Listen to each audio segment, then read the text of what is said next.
Alô, Gaios e Gaias, Completude Podcast por aqui. Hoje, mais uma vez, um episódio especial, como sempre eu repito, porque trazemos alguém especial, porque o nosso objetivo é, como Jesus falou, vim para que tenham vida e vida plena, completa, em abundância. Então, Completude tem a ver com isso, de alguma maneira tentar conectar você com a vida que Jesus tem para você. Para que você possa alcançar a salvação, para que você possa ter mais contato com isso aqui, que é a palavra dele, que a gente possa ter sempre conversas que vão edificando a nossa fé. Para que a gente tem muita coisa por aí pela internet, a gente pode assistir um monte de besteira, mas, como diz o apóstolo Paulo, né? Tudo posso, mas nem tudo convém, né? Então, assiste o podcast aqui edificante, alguma coisa que tem uma palavra para a sua vida. E sempre, antes da gente apresentar o nosso convidado, precisamos lembrar dos nossos parceiros que fazem isso aqui acontecer. Perfeito. E a gente vai falar primeiro do Mundo de Yaya, que é um ambiente especializado para criança, que fica lá no Shopping Boulevard e no Parque Shopping. Você leva a sua criança, ela vai se divertir de uma forma incrível, algo único, dificilmente. Na verdade, eu acredito que não tem nada igual em Belém.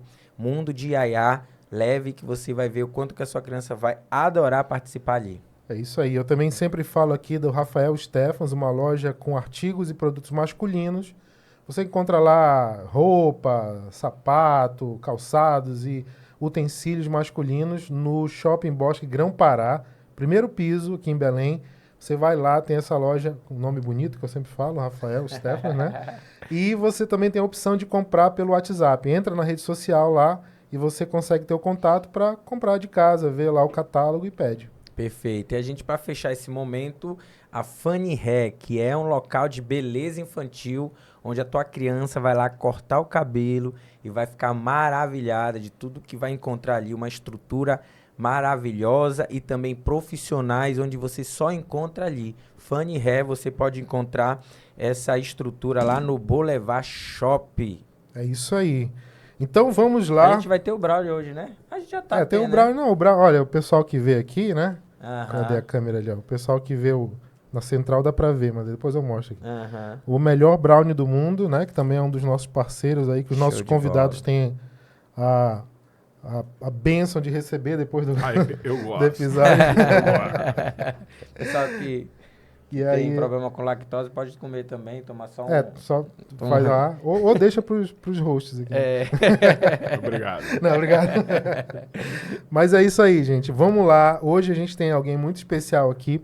Agora, antes de apresentar, eu vou pedir, como eu tenho sempre feito, logo no começo, se inscreva aí no canal para que a gente possa aparecer para mais gente. Dê aquela curtida. Outro dia eu estava conversando com alguém que falou, rapaz, o YouTube mandou um e-mail para mim dizendo que só 3% da galera que assiste meu vídeo curte os meus vídeos. Aí ele tá dizendo que ele tá achando meu canal irrelevante.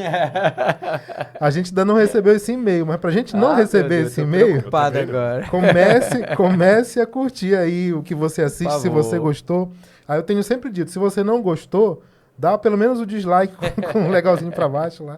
Importante é interagir aí com a gente pra mostrar pro YouTube que esse conteúdo aqui de alguma maneira mexe com você.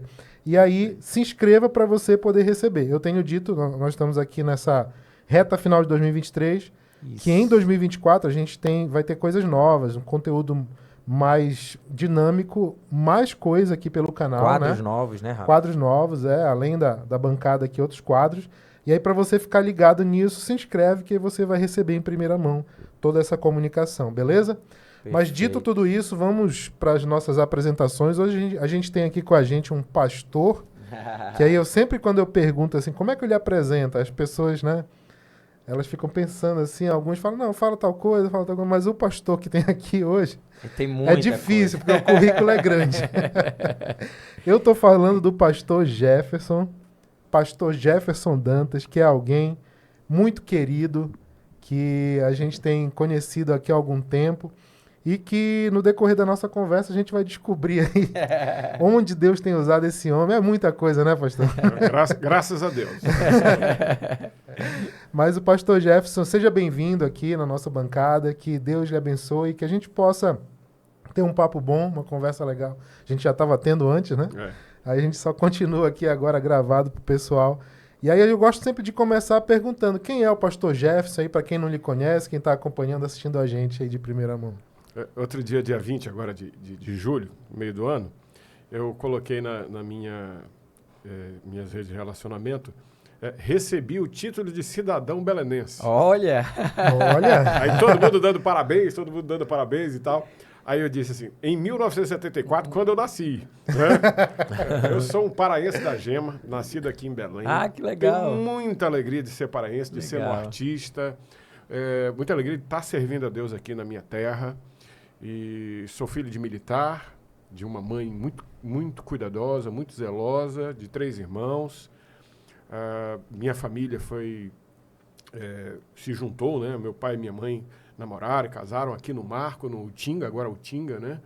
Curió Utinga, como é chamado agora. E sou apaixonado pelo Bosque Rodrigues Alves e pelo Museu Emílio Guelde, pelo Ver o Peso. Verdade.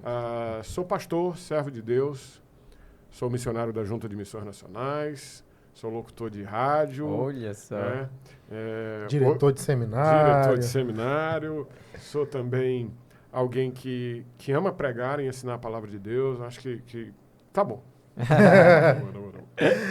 É um bom começo, né? É um bom começo. Daqui a pouco vocês vão descobrir mais. Esse final de semana eu estava contando para eles que esse final de semana eu estava numa igreja e a música nessa igreja é muito gostosa, muito boa, né? Muito boa mesmo.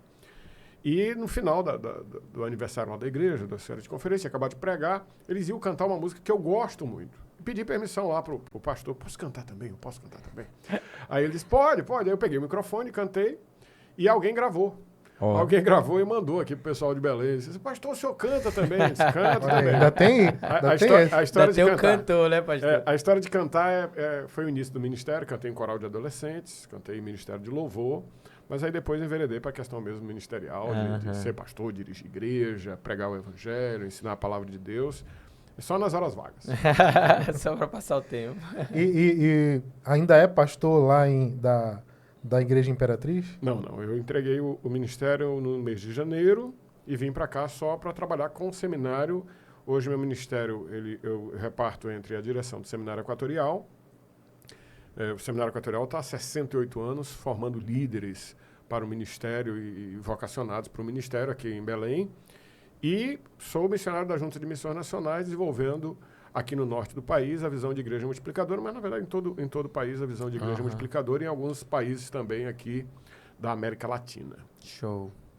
Essa história de igreja multiplicadora, pastor, eu na época do seminário, eu fiz o meu trabalho de conclusão de curso foi sobre a herança missionária dos norte-americanos no Brasil e o jeito como a igreja brasileira faz missões, a ligação entre isso, né?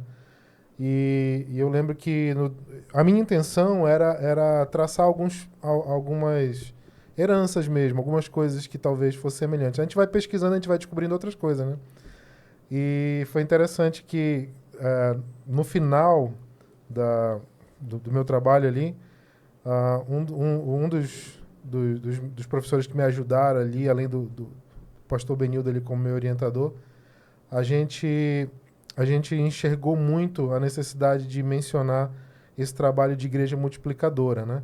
Que não é um trabalho, vamos dizer assim, não é um trabalho novo, apesar de muita gente achar que é uma coisa nova no meio da denominação batista, mas não é exatamente um trabalho novo, mas é algo que agora tem acontecido de uma maneira muito mais abrangente, parece, nas igrejas do Brasil, né?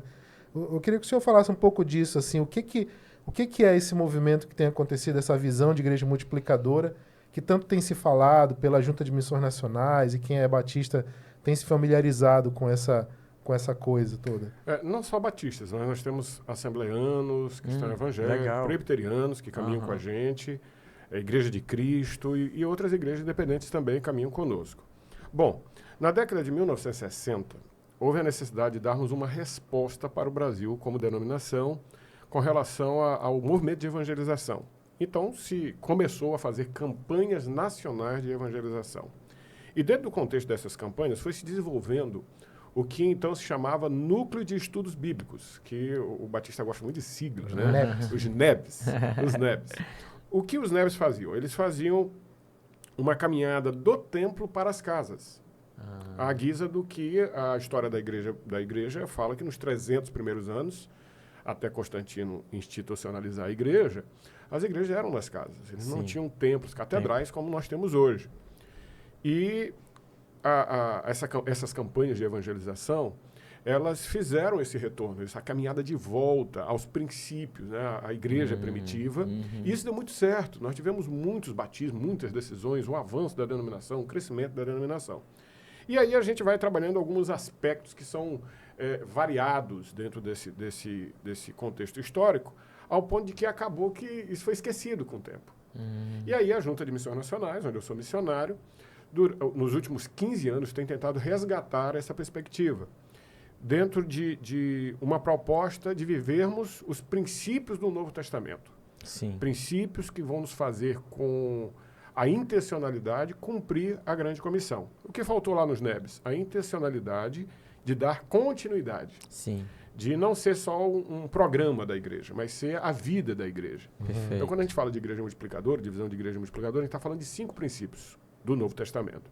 Oração, evangelização discipuladora, porque nós entendemos que evangelismo e discipulado não podem ser desassociados, tem que andar juntos. Perfeito. Quem evangeliza, ganha, cuida. Perfeito. Né? A plantação de igrejas independentes, conforme o apóstolo Paulo fazia, né? No Novo Testamento. A formação de liderança, e aí entra a questão dos seminários, o treinamento de líderes em igreja, a escola bíblica dominical, tudo isso que é coisa nossa, né? Das nossas igrejas históricas e das igrejas evangélicas, Sim. de forma geral.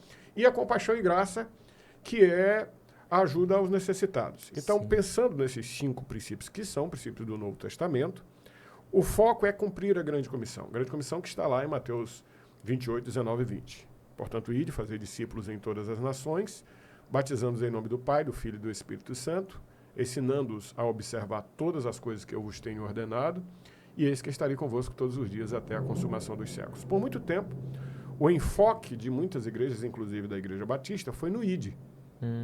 Só que agora nós estamos nesse retorno aos princípios, enfocando os princípios, mas enfocando fazer discípulos. O que o Senhor nos ordenou foi fazermos discípulos. Não adianta ir se quando voltar não tem discípulos. Né? Então essa é a perspectiva. E agora a gente, analisando, e a gente estava conversando antes, sobre essa questão de por que no Brasil algumas coisas são diferentes. Né? O brasileiro é muito escaldado. O brasileiro vê as coisas dando errado lá fora, aqui ele já faz do jeito dele. Já dá não é o jeitinho brasileiro para fazer os outros... Errado, né? Errado não, o jeitinho brasileiro para fazer certo. Então a gente, ao estudar os outros movimentos de crescimento de igreja, principalmente esses do retorno às casas, nós compreendemos que nós necessitávamos, como batista, de algo que é muito importante, que é a mentoria de pastores. Mentoria de pastores. E eu e o Rafael fazemos parte de uma mentoria que cuida de algumas áreas muito específicas. Vida com Deus, que é a vida devocional. Sim. De vida com a família, né, que é o cuidado e o zelo da família. A vida ministerial, que a gente assessora, orienta, conduz os outros pastores através da visão de igreja multiplicadora.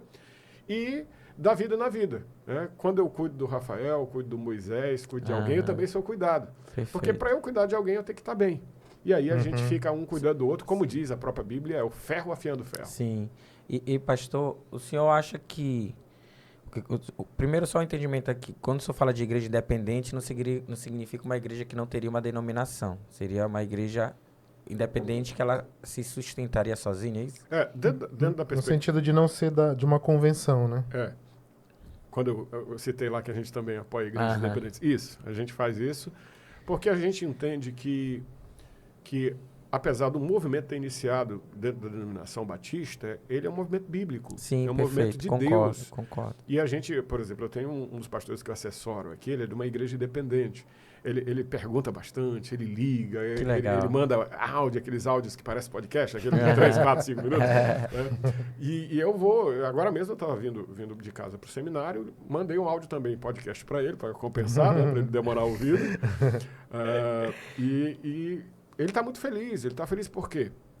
O entendimento que a gente tem de igreja multiplicadora é que é um retorno aos princípios bíblicos. Perfeito. Sendo um retorno aos princípios bíblicos, pode ser aplicado a qualquer igreja que queira viver a Bíblia. Perfeito. Tá? A Bíblia. Então, é de comum acordo que a gente vai apoiar as pessoas que quiserem. Legal. Claro que o foco e o enfoque da Junta de Missões Nacionais da Convenção Batista Brasileira são nossas igrejas, mas a gente faz isso com todo gosto. Temos um material vasto. Né? Você pode entrar aí no site www.igrejamultiplicadora.org.br. Lá tem um espaço que a gente chama Espaço do Líder. Lá tem todo o nosso material. Lá tem cursos. Lá nós temos PowerPoints, nós temos PDFs, nós temos como treinar líderes. E nós temos um site também, um canal no YouTube, Igreja Multiplicadora, com muito material. Aí lá você vai ver sermão, você vai ver treinamento, você vai ver... São quase 800 vídeos. Meu Deus! Então, tem muita coisa. Tem os livros também, né? A nossa livraria, que é a livraria da Junta de Missões Nacionais, livrariademissõesnacionais.com.br ou .org.br, não lembro agora. Lá você vai adquirir, nós temos aí quase 30 livros da visão de Igreja Multiplicadora, muito material bom, né, muito treinamento. Quem for lá no YouTube tem alguns vídeos meus, mas você pode pular. Tá? Isso é só modéstia, gente. Coisa boa, lá, graças a Deus. Pastor, outra coisa em relação à Igreja Multiplicadora é a questão do discipulado, né? Existe já uma estratégia para isso? Porque quando a gente fala de discipulado, eu entendo hoje, eu tenho estudado um pouco sobre isso, talvez seja o nosso maior desafio enquanto igreja, de alguma forma, criar uma cultura de discipulado dentro da congregação. Às vezes a igreja cresce e não consegue manter essa cultura dentro de um padrão bíblico, dentro daquilo que Jesus espera da gente. Existe uma estratégia para isso e esse entendimento é de fato de 1 a 1? Como é que seria esse discipulado? Bom, a gente vai sempre, volta para as Escrituras e observa o que a Bíblia diz, né, com relação a essa questão. Primeiro que a gente acabou gerando um rompimento com uma mentalidade que era um pouco complexa para a gente. As nossas igrejas tinham comissão de evangelismo e comissão de discipulado. Né? Aí a comissão de evangelismo evangelizava Moisés se convertia com aquele grupo. Perfeito. Aí o Moisés mudava de grupo, de relacionamento, de pessoas e ia ser discipulado. Então, a gente juntou. A gente chama evangelização discipuladora. Perfeito. Essa evangelização discipuladora ela é feita através do RI e do RD. O que é RI? São relacionamentos intencionais.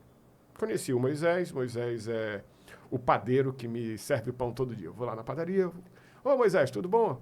E eu começo a me relacionar intencionalmente. Quero ganhar um Moisés para Jesus. Perfeito. Esse é evangelismo. Ou como chamávamos antigamente, pré-evangelismo. Pré-evangelismo. Isso é evangelismo. Aí, dentro dessa perspectiva da caminhada discipular, eu vou orar pelo Moisés. Sim. Chego lá na padaria um dia e digo assim, Moisés, estou orando por você. Aí ele vai dizer, que coisa boa. Quem é que vai negar a oração, né? Claro. Cassiane já diria, né? Crente não rejeita a oração. Comecei. Tá tão séria a conversa, né? Tão séria, tá ótimo. E aí, passa uns dias, você volta na padaria e vai dizer, Moisés, eu tô muito feliz em orar por você. Você tem algum pedido de oração? Aí o Moisés vai e diz assim, tenho, eu quero que ore pela minha família. E você volta, agora não fica que nem um fariseu, diz que ora e não ora. Ora mesmo pelo Moisés. Senhor, abençoa a família de Moisés. Quando volta, se Moisés é abençoado ou não é abençoado, você está lá orando com ele. E qual é a estratégia? Através dos pequenos grupos, através dos cultos, através de um discipulado 1 a 1, tudo isso para a gente é discipulado. Perfeito. Aí então você vai dizer assim, Moisés, eu quero ir. Você chega lá no Moisés e diz, Moisés, você gostaria de ir na minha casa, no meu pequeno grupo? O que é um pequeno grupo? Não, a gente vai orar para você lá. Moisés já está sendo orado. Muito provavelmente você já pediu oração pelo Moisés no seu pequeno grupo. Você já está orando pelo Moisés. Moisés chega lá, todo mundo já conhece Moisés. Aí vai ter aquele momento de compartilhar a palavra de Deus como uma célula, como um pequeno grupo qualquer. E tudo isso mergulhado em oração. Então você parte do RI para o RD. Quando é que tem o rompimento do relacionamento intencional para o relacionamento discipulador? Quando a gente percebe que a pessoa tem interesse pelo evangelho. Perfeito. Aí a gente começa o RD. E o RD é feito, o Batista gosta muito de criar acróstico, né? Gosta das siglas. Das siglas, etc. E a gente criou um acróstico chamado Raízes. O Raízes, ele é um acróstico que nos ensina a fazer o discipulado. R de relacionar-se, e aí eu vou todo dia comprar pão, né? E aí me relaciono com Moisés. A de agregar, quando eu passo a viver a vida do Moisés orando por ele e o convido para o meu pequeno grupo, para um culto, para um estudo bíblico. Eu agrego o Moisés à igreja ou à minha vida. Né? O ir de interceder, muito importante a oração, muito importante. Nada, gente, nada se faz sem oração. Perfeito. Nada. Perfeito. Antes de começar esse podcast, nós oramos. Perfeito. Antes de vir para cá, eu orei. Hoje de manhã cedo, na minha devocional, eu estava orando. Nada se faz sem oração. E discipulado é uma luta contra o inferno. E a gente tem que estar orando. Então, R de relacionar, A de agregar, I de interceder, né? Z de zelar pelas pessoas. Todo mundo quer ser cuidado. Todo mundo quer ser amado. Todo mundo.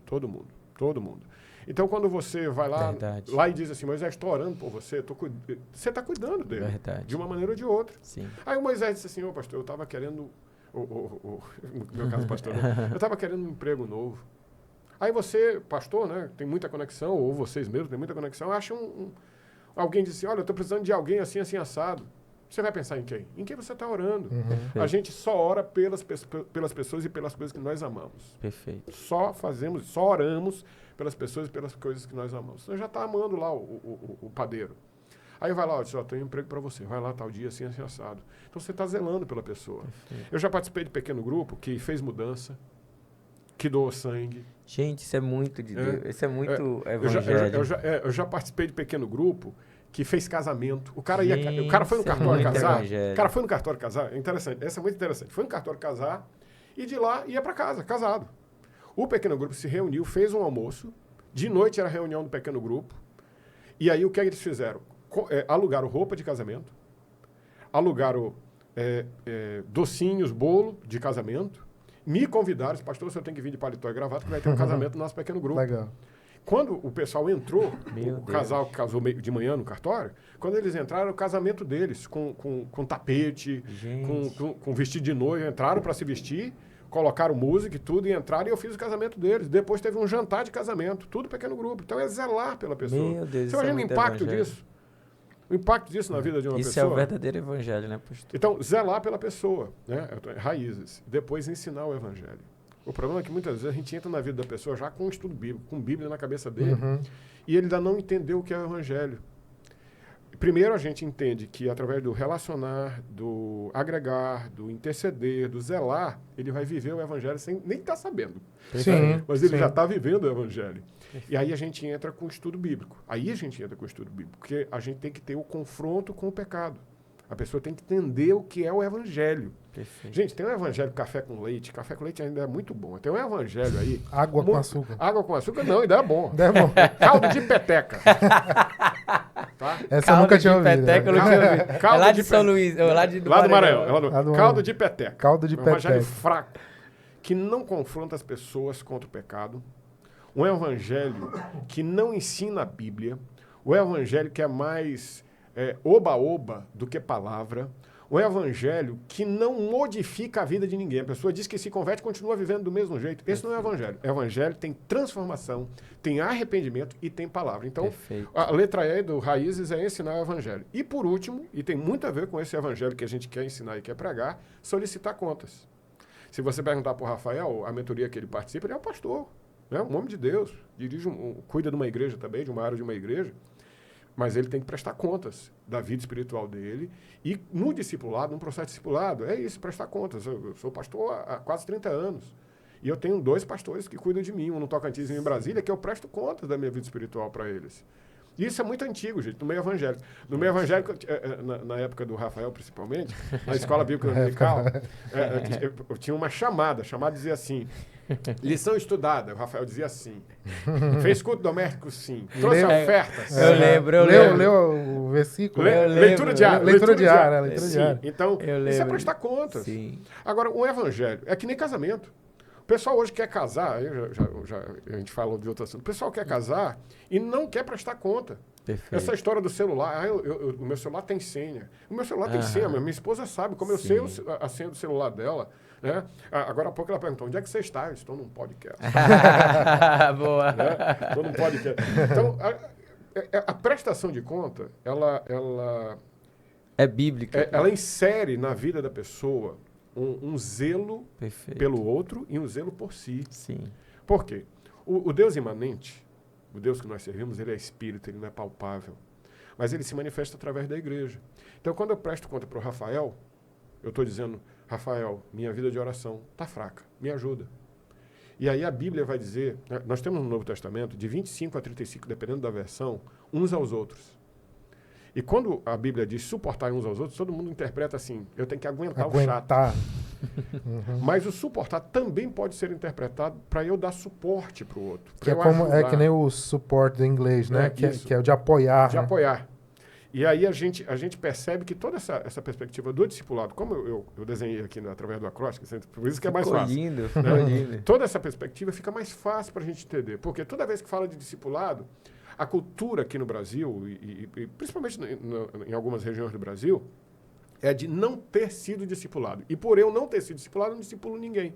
Eu não tenho um exemplo a seguir. Só que aí a Igreja Multiplicadora vem, a gente rompe, faz esse tipo de ensinamento. Isso aí é uma palestra que eu acabei de dar para vocês. Bem recentemente. É um pocket. Inclusive, eu quero entender melhor, eu quero estar junto. Será muito bem-vindo. Ano que vem nós vamos ter 2 congressos Multiplix. Inclusive um na igreja do Rafael. Vou estar lá. E outro na igreja Batista Equatorial, que é a igreja que eu sou membro. A gente vai trazer pessoas especialistas nessa área e vai falar muito sobre esse assunto. Vocês podem divulgar aqui em um outro momento. Com certeza. E estejam atentos às redes de relacionamento da Junta de Missões Nacionais. É só seguir lá, @Missões Nacionais. E se aprofundar no Raízes, por onde que a gente... Aí você fala uma coisa linda. Rapaz, quando o cara é poeta, né? quando ele é lúdico, ele vai... Moisés, a gente tem um livro... da nossa coleção, chamado Aprofundando Raízes. Olha aí. Do pastor Roosevelt Arantes. Roosevelt é um pernambucano que iniciou uma igreja deixa eu anotar aqui. Em Resende, no Rio de Janeiro. Ele começou uma igreja lá aplicando os princípios de igreja multiplicadora. Então, ele conta nesse livro vários testemunhos de como a gente faz o R, o A, o I, o Z, o E e o S. Muito interessante. Aprofundando Raízes. Aprofundando Raízes, de Roosevelt Arantes. A gente pode colocar aí na descrição, né, Rafa? Pode sim. Coloca a livraria lá, porque... porque tem uma série de livros. São vários livros. Vários livros. São muito bons. Tá? Eu estou lançando uma série agora lá. Raízes é R-A-I... Raízes mesmo. Raízes. R-A-I-Z-E. Plural de raiz. Ok. Livro. Eu vou comprar. Eu quero me aprofundar. Eu achei lindo isso. Tá? Então a gente tem muita coisa boa no movimento de igreja multiplicadora. Mas falando, só para encerrar essa questão do discipulado, o bicho papão, a gente nem pode falar aqui em Belém esse negócio de papão, né? O bicho papão do discipulado, que mete muito medo nas pessoas, é como fazer. Perfeito. Como fazer. Perfeito. A descrição que eu fiz agora com o padeiro, cara, é muito complicado? Não, é lindo. É lindo. Não é complicado. É lindo. E a gente tem inúmeros... Eu podia contar o exemplo do rapaz que fez a mudança, o rapaz que a gente fez o casamento, o rapaz que a gente comprou gás, que a gente entregou cesta, que pagou energia da Equatorial, tantas coisas que o zelo pela pessoa descreve. Eu estou começando a evangelizar, eu conto a história da padaria, porque os rapazes lá da padaria que eu compro pão, eu já sei o nome, eu já estou orando por eles, agora eu estou na terceira fase. Eu vou dizer para eles que eu estou orando por eles. Só que eles têm uma fé lá que tem bem fácil de ver lá, a fé deles, que eu sei que vai causar um impacto. Mas eu já estou orando para dizer para eles que eu estou orando por eles. Já sei o nome dos dois, já trato pelo nome, eles já sabem que eu sou pastor. E aí a gente vai aprofundando esse relacionamento. Daqui para se tornar um relacionamento discipulador, e eu ensinar o evangelho para eles, vai um tempo. O problema é que as pessoas querem fazer discipulado a toque de caixa, de modo industrial, que é o que a gente vê em alguns movimentos. É o que eu ia comentar. E como se fosse algo, um fast food, né? Algo que a gente passa, faz e vai embora. Não. Discipulado é para a vida toda.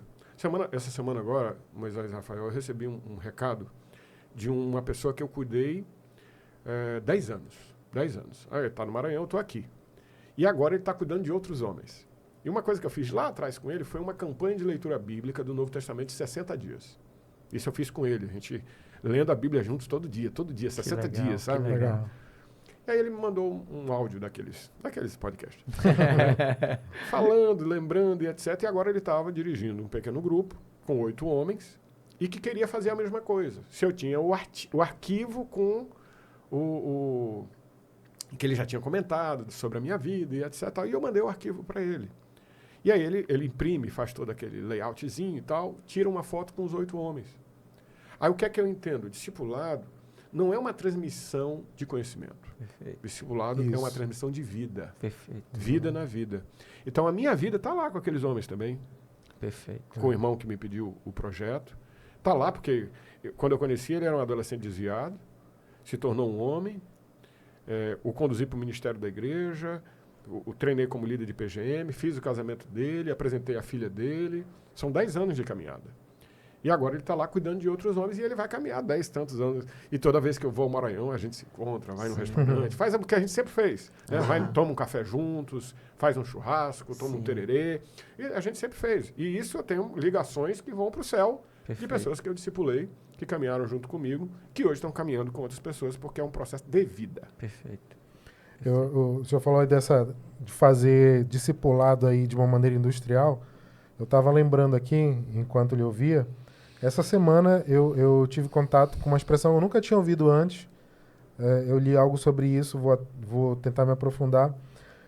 Alguém falando que nós estamos na era do hiperindividualismo.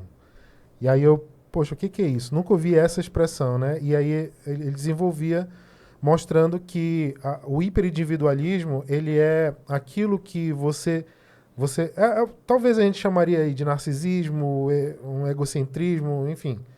Mas, de uma maneira ou de outra, a gente gasta tanto tempo focado em nós mesmos que a gente tem uma certa dificuldade de conseguir, de uma maneira genuína, pensar no próximo.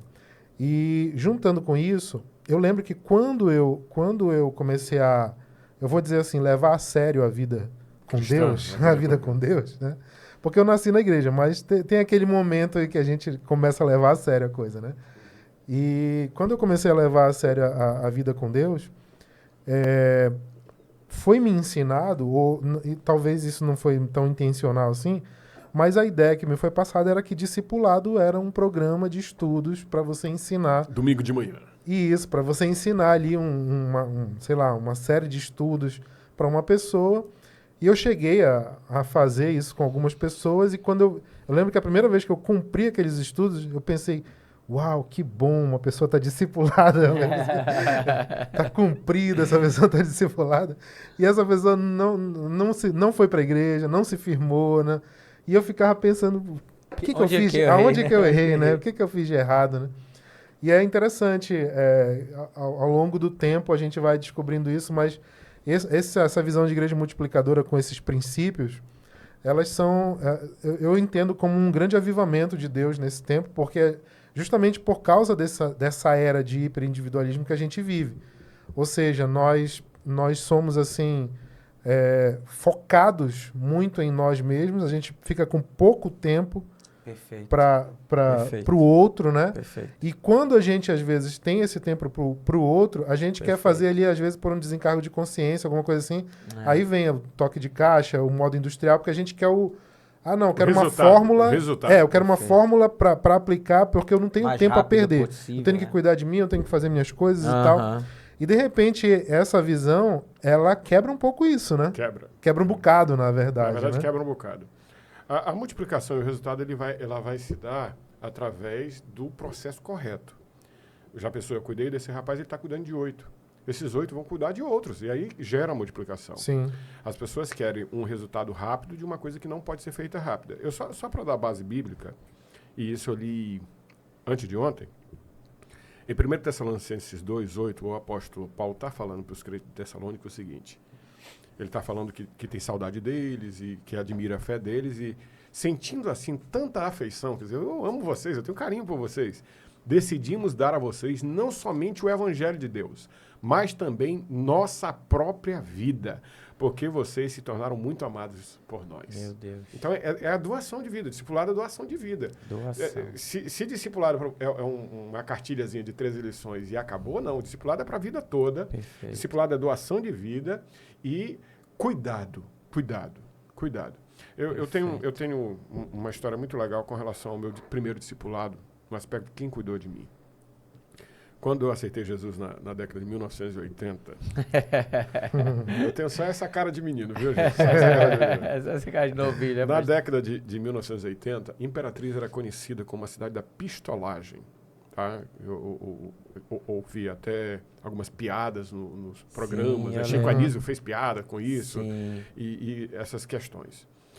Então, meus pais, que não eram crentes, eles só deixavam eu ir à igreja à noite na companhia de um senhor, chama Raimundo Nonato, que hoje é pastor. Pastor Raimundo Nonato Rocha me levou para os cultos de domingo à noite. Eu tinha 11, 12 anos. Quando ele me levava para os cultos, ele ia meia hora antes para orar. Então a gente ia para uma sala, do lado anexo ao templo, e ficava meia hora orando. Meu pai. E ele disse assim, essa semana nós vamos ler o Evangelho de Mateus. Eu tinha um Novo Testamento dos Gideões Internacionais, ainda era cinza, agora é azul. Aquele cinza. Agora é azul. E eu lia, porque ele mandava. Aí ele disse assim, essa semana nós vamos para o culto missionário em tal lugar. Aí ele ia lá na casa dos meus pais, dizia o que a gente ia fazer e eu ia com ele. Ele estava fazendo o quê? Discipulado comigo, ele estava me ensinando a orar, a ler a Bíblia e a amar missões. Sim. Todo o processo de amor que eu tenho por missões, claro, foi construído ao longo da minha vida, mas ele deu o pontapé inicial. O start. Né? E aí esse homem é plantador de igreja, eu venho para o seminário, ele vai plantar a igreja, ele é consagrado pastor, eu sou consagrado pastor, só que quando eu tinha 12 anos, ele tinha 40 e lá vai bicuda. Então, agora, aos 40 anos, quando eu assumi a igreja, e ele aposentou com quase 80, ele decidiu ser membro da igreja. Eu sou pastor. Que legal. Um dos grandes presentes que eu tenho na minha vida ministerial foi o meu primeiro discipulador, ele ser membro da igreja que eu sou pastor, e continuou discipulando gente. Agora ele está num processo de Alzheimer, tá bem velhinho e cansado, mas eu louvo a Deus pela vida dele, porque aquele homem me ensinou os primeiros passos da fé, não com uma revista. Ele me ensinou levando para os lugares e mostrando como é que faz. Eu hoje oro por muitos pastores, e eu aprendi com ele, porque ele sabia o nome dos pastores, ele orava nominalmente, sabe? Pastor fulano que está em tal lugar, pastor ciclano, e eu dizia, rapaz, esse homem não vai parar de orar. Eu tinha 11 anos, né? De joelho. Ele cantava uma música, de joelho é melhor, de joelho é melhor, na alegria ou na dor, sempre orar ao Senhor, de joelho é melhor. E eu lá de joelhão, meia hora antes do 12 anos. 12 anos. Então eu acabei aprendendo a orar com o pastor Nonato, a quem eu me refiro como meu primeiro discipulador e alguém que eu amo muito, porque ele doou a vida dele para mim. Sim, perfeito. Legal. Meu Deus. E a gente comentava um pouco antes aqui, você falou que outro dia postou uma foto da família e botou lá, né? Como é? Família tradicional, uma benção. Uma benção. E aí, isso aí já deu uma treta, né? Eu não estava provocando ninguém. Não estava, sério. Eu comecei a namorar com a minha esposa. Dia 1º agora, nós fizemos 32 anos de namoro. Dia 1º de dezembro? Dia 1º de dezembro. Olha, que legal. Para mim, uma benção. Tinha até uma avenida aqui em comemoração, agora mudaram o nome. 1º de dezembro. É verdade. Acabou. No 1º de dezembro de 1991, eu comecei a namorar com a minha esposa. E nós fizemos planos, a gente tinha 17 anos, nós fizemos planos para a vida. Colocamos diante de Deus e Deus tem nos presenteado. Os médicos disseram, quando a gente casou, depois de 2 anos, que a minha esposa não podia ter filhos. E nós temos 2 filhos, feitos com muito amor e carinho, da barriga dela. Sim. Da barriga dela. Deus nos deu de presente. Então, quando eu olho para os meus filhos e vejo o presente que é a família que Deus constituiu na minha vida, eu não consigo ficar quieto. Então, eu tenho minhas redes de relacionamento, são as minhas redes de relacionamento, eu posto o que eu quiser. Até agora não está proibido, pelo menos. Aí achei de colocar lá esse negócio sobre família tradicional e o pessoal começou a falar sobre as outras famílias e a questão de que tem outro tipo de família e que esse é um projeto arcaico, patriarcal, aquele discurso todo polarizado e etc. E eu não queria isso, eu queria só mostrar para minha família. Né? Eu só queria isso. E aí eu fiquei pensando, meninos, sobre isso. Dentro da perspectiva das nossas igrejas, nós temos pessoas com famílias diferentes. Famílias que se enquadram dentro do contexto bíblico, né? A monoparental, a que só tem pai, a que só tem mãe, as que não têm filhos e outras coisas. Os outros tipos de família que vão contra ou de encontro às escrituras, a gente vai deixando. Mas por que incomoda a família tradicional? Porque as igrejas, elas são feitas de famílias. Perfeito. Quando você ataca a família, você ataca a igreja. Perfeito. Só que, politicamente, atacar a igreja é uma bronca. E não é pela bancada dos evangélicos, não. Não é pela bancada dos evangélicos. Desculpa eu politizar a conversa. Não tem problema. Mas pode... a questão não é política. Para mim, a questão é espiritual. Sim. Quando começarem a mexer com a igreja, aí eles vão ver um povo de joelho orando. Perfeito. Aí eles vão ver o que é bom para tosse. Perfeito. Então, esse pessoal que fica ameaçando a igreja, fica dizendo isso, aquilo e etc e tal, que não pode, a Constituição brasileira é clara. Eles não podem mexer diretamente com a igreja, mexe com a família. Sim. Aí fica tentando desestruturar a mentalidade de muita gente com relação ao que é bíblico, divino e correto. Sim. E essa desconstrução acaba sendo a verdade mentirosa. Sim. Né? A verdade dita muitas vezes, como diria o célebre nazista, acaba se tornando uma mentira dita muitas vezes, acaba se tornando uma verdade. Não, a verdade de Deus está lá no Éden. Né? Está lá no Éden. Eu estava num carro com mais outro pastor e dois adolescentes. O meu filho e outro adolescente e o filho do pastor. 3 adolescentes. E o filho que não, o adolescente que não é filho do pastor, disse assim, pastores, como é que eu respondo a seguinte indagação? Quem veio primeiro, o ovo ou a galinha? Que é uma pergunta ontológica. Eu acho mais antológica. Da alta filosofia. E eu disse para eles, quem veio primeiro foi a galinha, porque quando Deus criou os animais, ele criou a galinha. Nós acreditamos na Bíblia, no criacionismo e não abrimos mão disso. Perfeito. Aí, beleza, o pastor ia pregar, ele estava indo para o culto pregar. E ele foi pregar sobre a família. Era mês de maio, nós, Igreja Batista, é o mês da família. Isso. E ele citou o episódio do carro. Eu disse assim, rapaz, te deu uma ilustração de graça. Não cobrar nada, né? Ele citou a história do carro para dizer que, em um entendimento claro, os cristãos são criacionistas.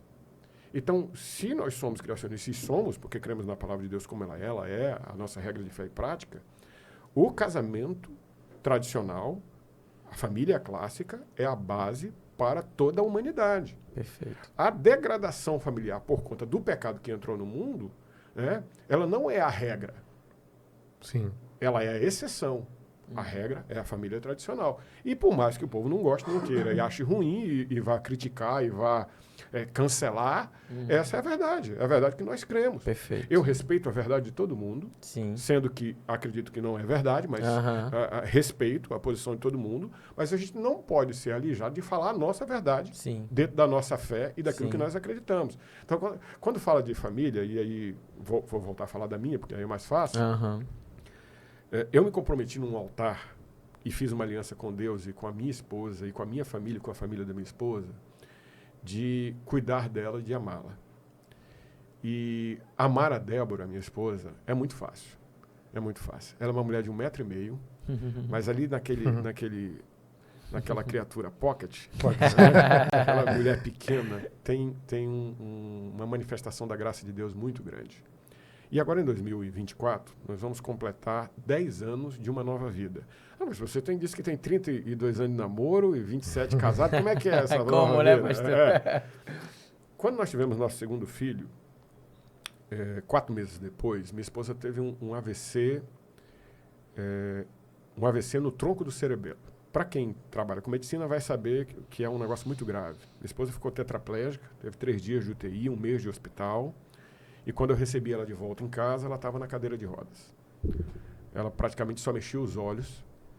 Tive que cuidar dela nesse momento, tive pessoas que cuidaram dela, ela teve que reaprender a andar, reaprender a falar, reaprender a comer, né? E depois de 10 anos, a gente olha para trás, e por isso que eu falo sobre família, por isso que eu vibro sobre família, é a minha vida. Aqueles meninos, aquela mulher... Deus me deu de presente, eu tenho que valorizar, eu tenho que cuidar. E quando eu olho para trás, nesses 9, 10 anos que a gente vai completar agora em 2024, eu vejo que o AVC não foi uma desgraça para mim.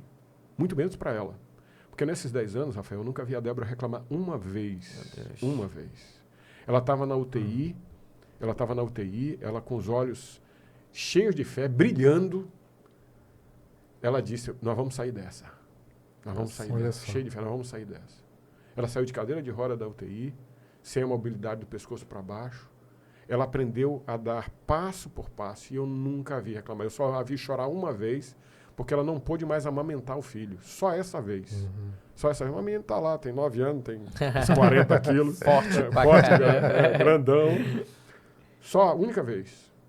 Nós já viajamos para vários lugares do país, já demos palestra, testemunho, porque quando ela estava na UTI, eu tive uma experiência com Deus muito forte.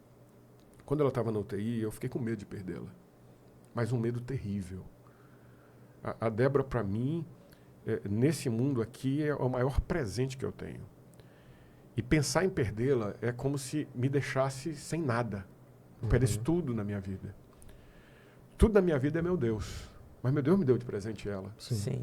E quando eu estava na angústia da oração, naquela madrugada, quando ela estava na UTI, e era um dia de domingo, naquela manhã, Deus falou no meu coração claramente que a doença dela não era para a morte, mas para a glória do nome dele.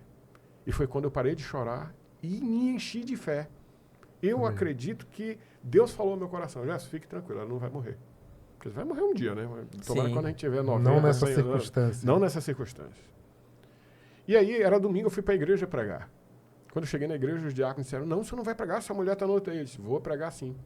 Por 2 motivos. Primeiro, que eu não sou médico, então eu não tenho que estar na UTI. E segundo, que eu sou pastor e aqui é meu lugar. Porque no meu coração, Deus já havia falado, ela não vai morrer, cumpra a sua tarefa. Sim. De lá, eu vou para o hospital. Quando eu chego no hospital, não pode entrar na UTI, mas a diretora da UTI, ou a médica, chefe da UTI, era membro da igreja. Então, deu um jeito de entrar. Entrei na UTI. E falei para ela o que Deus tinha falado no meu coração. Os olhos dela brilharam. Meu Deus. E vocês sabem, vocês são casados, depois de um tempo a gente já sabe o que a mulher está falando para a gente. Dependendo do olhar assim, sim, ela está reclamando. Não precisa nem verbalizar. Ela já está reclamando, achando ruim, achando boa. É como se ela dissesse, vamos para cima. Isso não vai abalar a gente, não vai abalar nosso casamento, nem nosso ministério. Amém.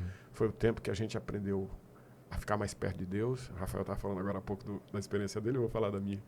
Foi o tempo que nossa vida mudou em relação à perspectiva de fé, de milagre, de oração. Perfeito. E do casamento. Por isso que para mim, o casamento é um presente.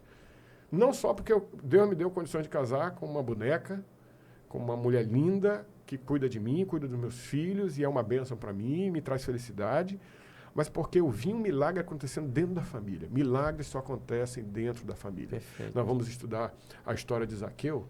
Para onde Zaqueu levou Jesus? Ou para onde Jesus disse que queria ir com Zaqueu?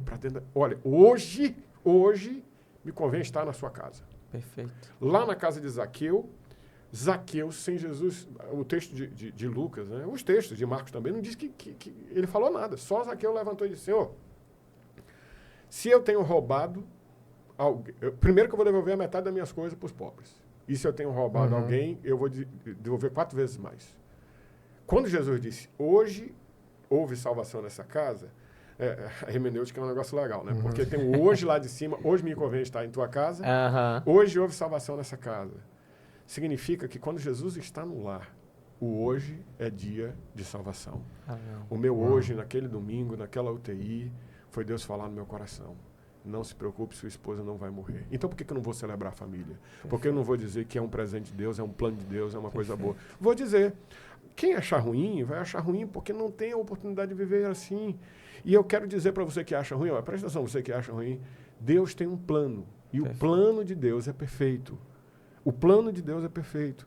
Por causa da gente, por causa do ser humano, essas coisas se engrigolaram e acabaram se atrapalhando. Se você está atrapalhado em alguma questão familiar, busque Deus. Deus vai lhe ajudar a resolver, porque família é um presente de Deus. Perfeito. Hoje a Débora anda com bengala, vai para todo lugar, passeia no shopping, a gente viaja, tem muitos aspectos da vida que a gente curte de forma melhor do que antes. Ela sempre diz que todo mês de outubro a gente faz uma viagem. E a gente comemora esse negócio que Deus fez com a gente, porque a nossa vida ficou melhor. A nossa vida ficou muito melhor, melhor mesmo. E agora, nos 10 anos, a gente vai dar um jeito de levar os meninos também, que só viajam eu e ela. Porque eles fazem parte dessa história. Sim. São meninos de fé também, que Deus manifestou a graça e que eles acreditam muito mais no poder de Deus por causa dessa experiência da mãe deles. Que legal. Que legal. Eu lembrei, porque a gente estava falando antes de discipulado, né? E uma das coisas que sempre foi muito claro para mim é que a família, por exemplo, eu consigo enxergar muito claramente o quanto Deus está envolvido nesse projeto chamado família, né? Tem tanta coisa interessante, por exemplo, a própria linguagem espiritual que a Bíblia aborda, coisas de Deus, são aspectos familiares, né? Sim. O pai, o filho, nós somos feitos filhos de Deus, a família de Deus, a igreja como a noiva de Cristo, o casamento do Cordeiro. Então, é familiar, né? É difícil a gente... Por isso, Rafael, a luta contra a família é a manifestação clara do que a gente... E isso não tem nada de questão apocalipse, mas do anticristo. Sim, não do anticristo exato. Persona, não do anticristo apocalíptico, sim, mas daquilo que vai contra o cristianismo. Contrário, isso. Tá? Então, muita gente fica cheia de dedos de falar essa questão. Para mim, é uma questão muito clara. Toda agenda contrária à família é uma agenda contra Deus. Isso. Perfeito. E aí pode entrar a questão filosófica, a questão ideológica, a questão política. É isso mesmo. É isso mesmo. E aí eu não estou defendendo o candidato A ou B, por favor. Eu nem gosto desse assunto. Uhum. Eu estou falando que, para nós defendermos a família, é algo primordial. Porque o que a Bíblia diz sobre a igreja, que é composta de famílias, que as portas do inferno não vão prevalecer. Uhum. Então a gente defende a família, defende a igreja. E, por estarmos do lado certo do âmbito da luta espiritual, a gente vai vencer porque está com Deus e Deus vai na frente. E aí, abrindo o caminho, quebrando as correntes. Tá só Cassiane hoje. Mas... Hoje eu tô que tô. Só Cassiane. Daqui a pouco o senhor vai cantar uma da Cassiane. Me dá um dói. Me dá um dói. E, pastor, e a questão do aborto, você acha que entra também na questão da família? Entra. A questão do aborto pode ser para muita gente um assunto político, mas entra na mesma questão do mote do anticristo, né? do que é contra Deus. Porque Deus é a favor da vida. Perfeito. Né? As questões legais, aí é mais com o Rafael do que comigo, né? Mas a questão da vida em si. A questão da vida em si. Toda essa discussão, ela é uma discussão legal, mas ela tem o bojo familiar, ela tem o bojo do que Deus quer. E quando eu olho como um religioso, como um pastor, como um pai de família, né, eu olho como uma afronta à vida. Perfeito. Uma afronta à vida. Ah, pastor, é pecado? É uma afronta à vida. Ah, pastor, é contrário à vontade de Deus? É uma afronta à vida. Perfeito. Né?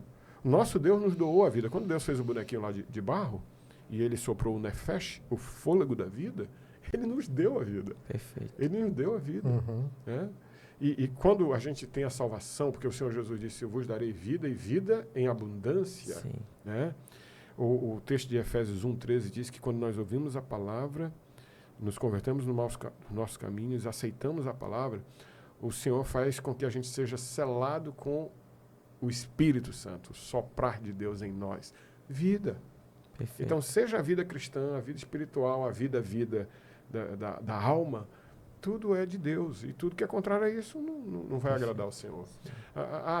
Essa agenda toda, ela me preocupa quando a gente começa a fazer um discurso dúbio. A gente ajeita para agradar todo mundo. Não tem mais jeito. Perfeito. Pelo que a gente está vendo aí, Exato. ou a gente diz igreja, Bíblia, família, é desse jeito, tá? E as adequações não somos nós que temos que fazer. São as pessoas que... Aquele negócio do evangelho sem conversões sem mudanças de atitude. Sim. Né? A ideia bíblica é que nós temos que ter misericórdia, mas a ideia bíblica é que nós também temos que ver frutos de arrependimento. Perfeito. Sim. Arrependimento tem fruto. Perfeito. Qual é o fruto? A mudança de vida. Se não mudar de vida, não houve arrependimento. Não houve arrependimento. Verdade. O próprio exemplo de Zaqueu aí. Sim. Zaqueu era o homem mais rico, provavelmente um dos homens mais ricos de Jericó. Sim. Eu vou dar metade. Vamos pensar num homem rico em Belém, que se converteu e vai dar metade. Perfeito. Eu não ganhei esse dinheiro de forma lícita, que deve ter um bocado por aí. Com certeza. Vou dar metade. Cara, esse cara se converteu, ele mudou de vida. Perfeito. Ele mudou de vida. Sim. A vida dele mudou. Agora, se converte, continua nas mesmas falcatruas, desrespeitando a família, com a agenda abortiva e os demais agendas prolegômenos da agenda, não tem mudança. Não tem mudança, não tem arrependimento. Isso não é evangelho. Isso. E a gente está, a gente, de uma maneira ou de outra, a gente está sempre recorrendo à Bíblia.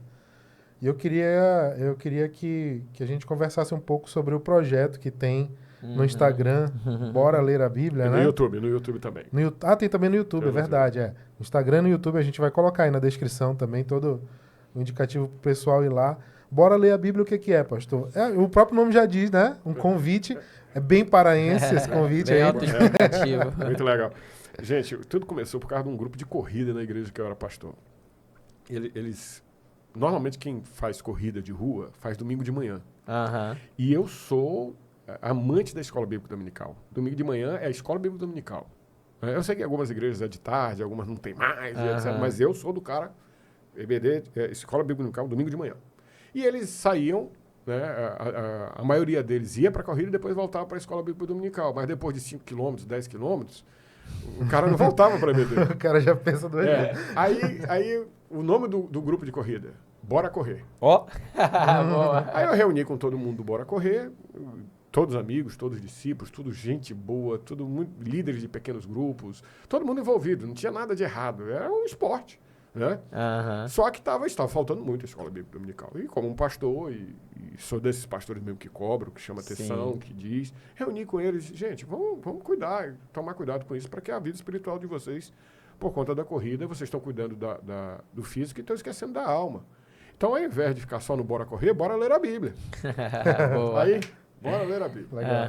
Aí, minha esposa é uma mulher muito criteriosa. Debinha, e a Débora tem um negócio com a linguagem teológica. Ela não gosta da linguagem teológica. Ela diz que é muito rebuscada, muito difícil.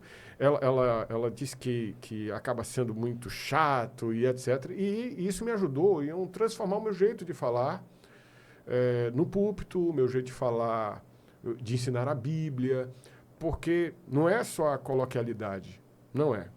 É como você transmite fazendo ancoragens. Perfeito, né? perfeito. Como eu vou dizer...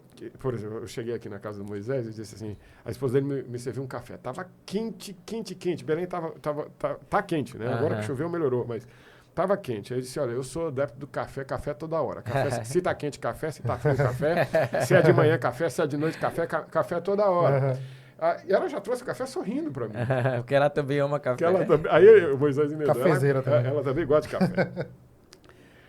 Então, eu quero que as pessoas entendam a Bíblia assim como eu entendi que a esposa dele gosta de café e que rapidamente ela me entendeu que eu também gosto de café. Porque se eu ficar usando os termos teológicos, que são rebuscados, que são sofisticados, que são de um nicho, de um grupo de pessoas nichado, as pessoas não vão entender. E aí, por causa da influência da minha esposa, eu comecei um projeto no Instagram, primeiro foi no Instagram, que é bora.ler a Bíblia, de lives lendo a Bíblia do meu jeitão de ensinar a Bíblia. Então, como é que faço? Eu leio um capítulo da Bíblia, explico esse capítulo e aplico. Às vezes eu sou pastor, né? Então, às vezes a aplicação é dura, bem... Às vezes não, uma aplicação mais de exortação, de encorajamento, de alegria, de incentivo, de botar a pessoa para cima. Às vezes não, um puxão de orelha, né? Que é a aplicação admoestativa, né? E vai de acordo com o capítulo. Eu estava falando para o Moisés que o capítulo de hoje é um capítulo totalmente daqueles que tem um nome de um monte de família, que tem um monte de metragens, que as pessoas dizem, meu Deus, eu não vou ler isso, não vou entender nada. Para quê, né? Para que eu vou aplicar na minha vida? De números? Não. Neemias. Ah, tá. Mas assim, por exemplo... Não, eu perguntei porque tem uma amiga nossa, membro lá da igreja, que se ela estiver assistindo a gente, ela sabe que eu estou falando dela, que ela não lê, pastor, o livro de números. Ela diz, não, é desnecessário. Eu tenho uma palavra. Faz que nem o da Atena. Põe na tela. Vai lá, põe na tela aí. Minha irmã, Deus ama tanto números.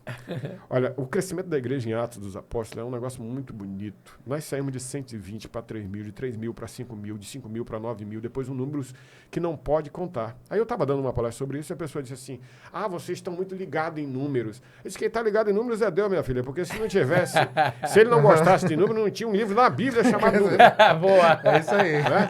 Aí deixa eu falar o lance dos textos com listas de família, com listas de regras, com números, com metragens. Por que isso é importante na Bíblia? Principalmente listas de família, genealogias.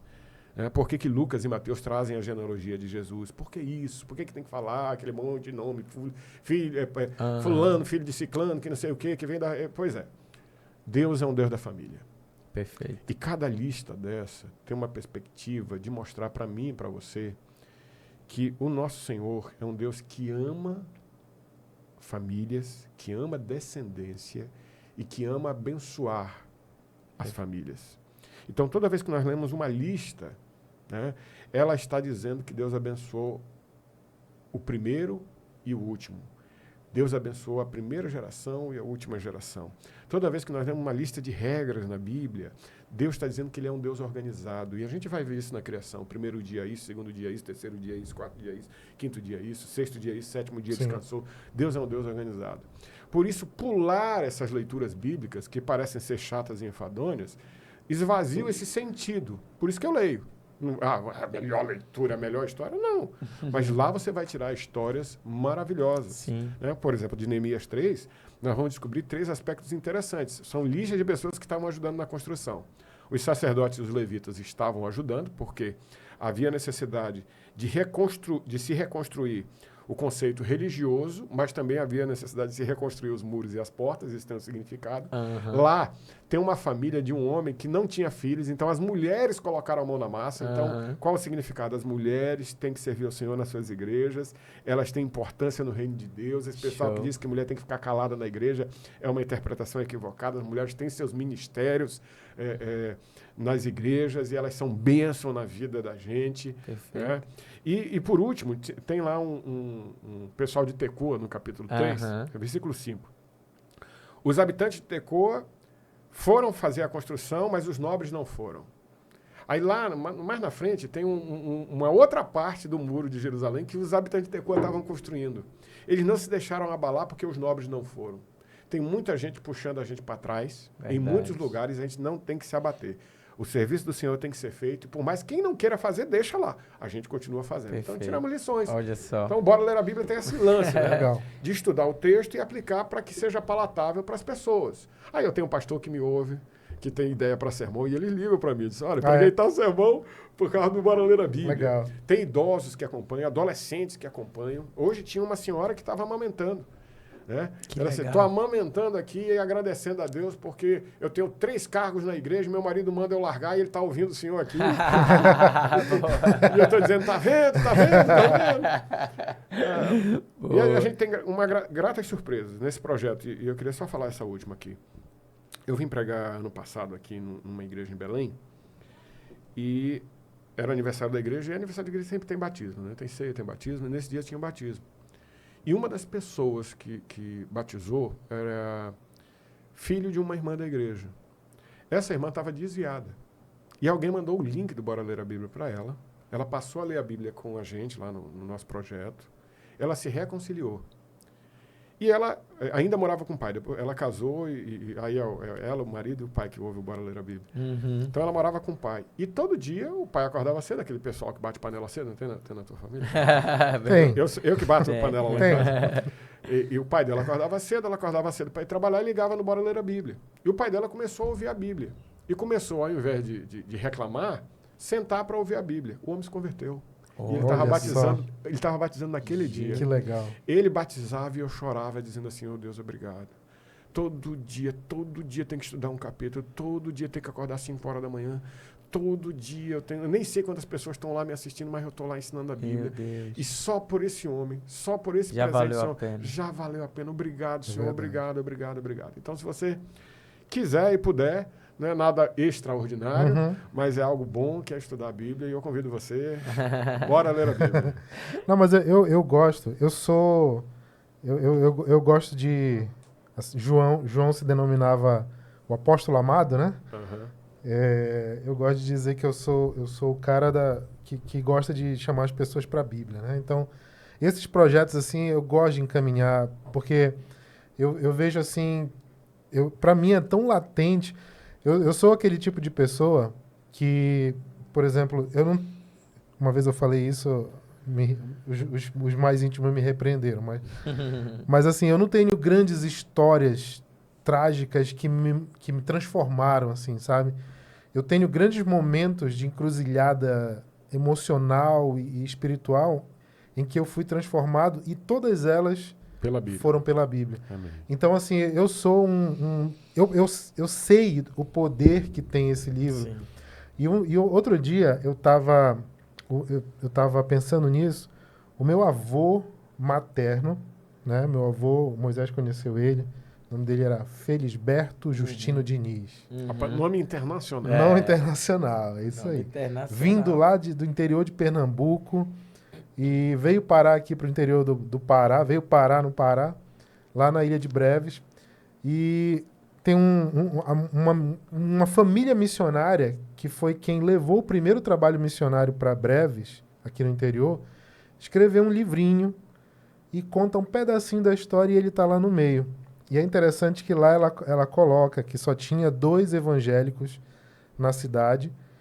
E um era uma senhora muito velhinha, não tinha como fazer muita coisa.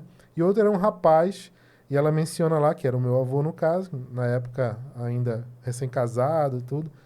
E esse rapaz, ele tinha se convertido por conta de uma visita de um colportor.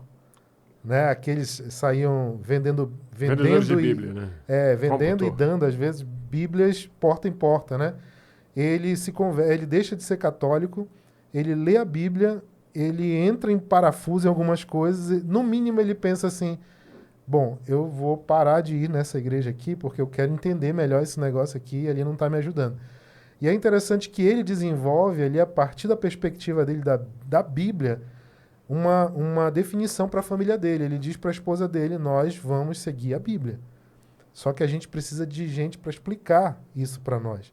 Aí quando chega essa família missionária lá em Breves, eles não têm lugar para ficar, o padre lá era na época da perseguição e tal, bota quente lá, eles dizem, não, vamos voltar. Americanos e tudo, eles não sabem se virar muito bem com o jeitinho brasileiro ali no interior, né? Não, vamos voltar. Quando eles estão voltando, o meu avô encontra eles no caminho para o porto e diz, vocês vão para onde? Não, a gente não tem como, a gente não vai, o trabalho, a gente não tem como ficar aqui, não tem lugar, não tem sustento, é inviável. Aí ele diz, vocês precisam de uma casa? Eu saio da minha casa e vocês ficam aqui. Eu preciso de vocês aqui. Coisa boa. Eu preciso de gente aqui, eu não posso, só eu aqui. Mas o senhor vai sair da sua casa? Não, minha esposa vai compreender total, não se preocupem e tal. A família missionária fica ali. E é interessante que ela comenta lá no livrinho, ela coloca assim, decisões tomadas em questão de segundos, às vezes fazem toda a diferença. Porque a partir desse trabalho missionário, iniciou ali depois, em Breves, a Igreja Cristã Evangélica, depois a Igreja Batista e por aí vai, né? E hoje tem uma boa comunidade lá. E é interessante, eu fiquei pensando sobre isso, sabe? Eu gostaria de ter conhecido melhor essa história com meu avô em vida para eu trocar uma ideia melhor com ele. Mas eu fiquei pensando, cara, muito legal isso. É interessante. Um homem, ele tem contato com essa palavra, isso mexe na vida dele, mas a vida dele irradia e por conta de um contato ali, de uma necessidade, uma questão que nasce de um contato com a Bíblia, uma localidade inteira passa a ter um trabalho missionário, passa a ter um evangelismo, passa a ter igrejas e a história vai, né? Perfeito. Então, às vezes, a gente não consegue compreender, mas o poder de Deus, assim, é muita coisa. Eu acho muito lindo entender esse contexto. Tem um negócio na Bíblia que quando a Bíblia diz que ela é viva e eficaz, ela nos traz um entendimento de que ela não é apenas um livro. Ela não é apenas páginas, letras tipográficas.